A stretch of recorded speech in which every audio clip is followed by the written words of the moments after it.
La reine blonde semble calme. La pâleur est attribuée à la fatigue et les courtisans commencent à en plaisanter. Mais tout change lorsque Philippe II apparaît. Sans regarder Ingeborga, il lance « Je ne la vois pas ». Tout le monde est déconcerté. À l'époque, personne n'avait encore deviné que le matin suivant le mariage entrerait dans l'histoire. Depuis 3 ans, le roi de France est veuf. Son épouse Isabelle, tant aimée du peuple, a quitté ce monde en mars 1190.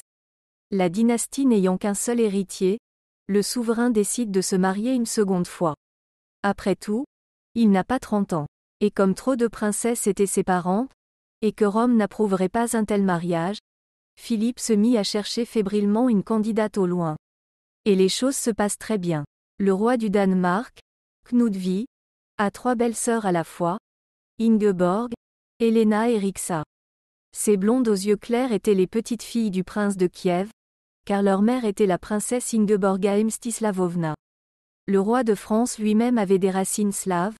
Anna Yaroslavna, une princesse de Kiev, avait été l'épouse de son ancêtre.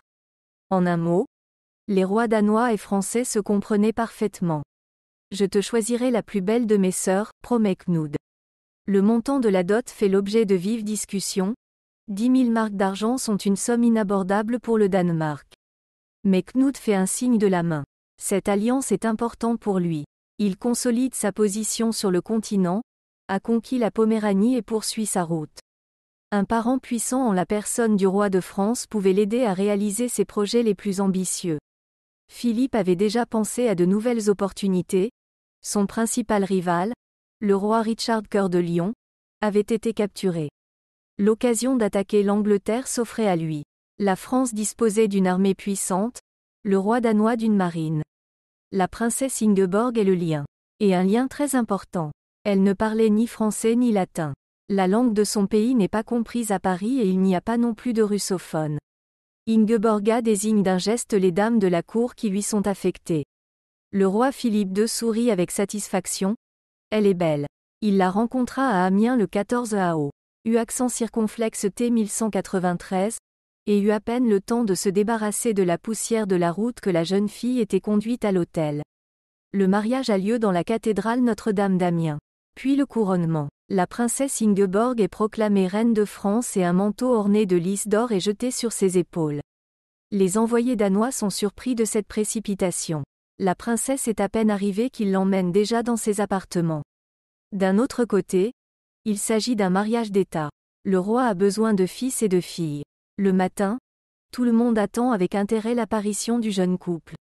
Ingeborga apparaît la première, calme, sérieuse, trop pâle.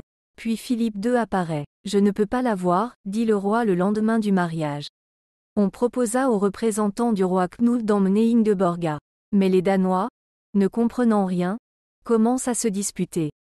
Pour ne pas être contraints de reculer, les compatriotes de la nouvelle reine de France s'enfuient immédiatement à Copenhague. Et la cour s'interroge. Que s'est-il passé? Comment Ingeborga a-t-elle pu s'attirer les foudres royales? Philippe II non plus. Lorsqu'il se rendit compte que sa femme ne rentrait pas chez elle, il se mit en colère. Avec beaucoup de difficultés, un compromis fut trouvé pour permettre à Ingeborga de s'installer à l'abbaye de Cysoing, puis à Saint-Maur. Elle est informée favorablement que le roi a entamé la procédure de dissolution du mariage. Mala Francia, prononce Ingeborga. Mauvaise France. Et elle ajoute, Rome. Oui, Rome est son seul espoir.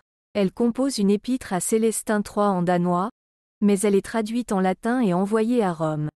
Le roi du Danemark, furieux, est prêt à l'aider, mais ses envoyés n'ont pas le droit de l'approcher. Ingeborga fut délibérément isolée, aujourd'hui dans la tour des Tempus. L'archevêque de Reims annonce la dissolution du mariage du roi de France. Rome ne reconnaît pas cette décision, mais le roi Philippe continue d'épouser une autre fille, Agnès de Merano. Le pontife réagit en excommuniant Philippe et, par la même occasion, le royaume. Désormais, il n'est plus permis de se marier, ni d'enterrer les morts, ni de confesser, ni de célébrer. Les choses prennent une mauvaise tournure. Pour apaiser Rome, le roi de France ramène brusquement Ingeborga à Paris. La jeune fille, qui n'a pas été remarquée, qui n'a pas été autorisée à correspondre avec ses proches. Elle a appris la mort de sa mère 1 an après l'événement et a même refusé l'aide des médecins, et soudain entourée du luxe royal. La reine légitime de France retrouve le sourire. Elle croit que l'erreur du roi sera corrigée. Mais elle ne connaissait pas du tout Philippe. Le retour à la cour est bref, et bientôt Ingeborga est de nouveau envoyée à Étampes, dans le besoin et dans la plus grande solitude.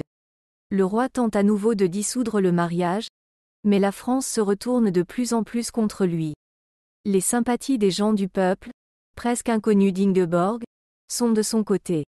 Il tente de mener contre elle une véritable guerre de l'information.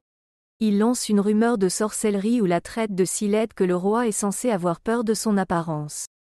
Ce n'est qu'en 1213 qu'Ingeborga est finalement rendue à la cour. Philippe se rend compte que ses tentatives pour obtenir la liberté sont restées sans suite.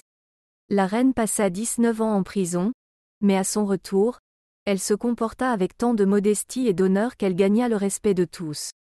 Ingeborga dit qu'elle a pardonné à Philippe et qu'elle a récupéré, après son départ, les 10 000 pièces d'argent qu'elle avait apportées en France.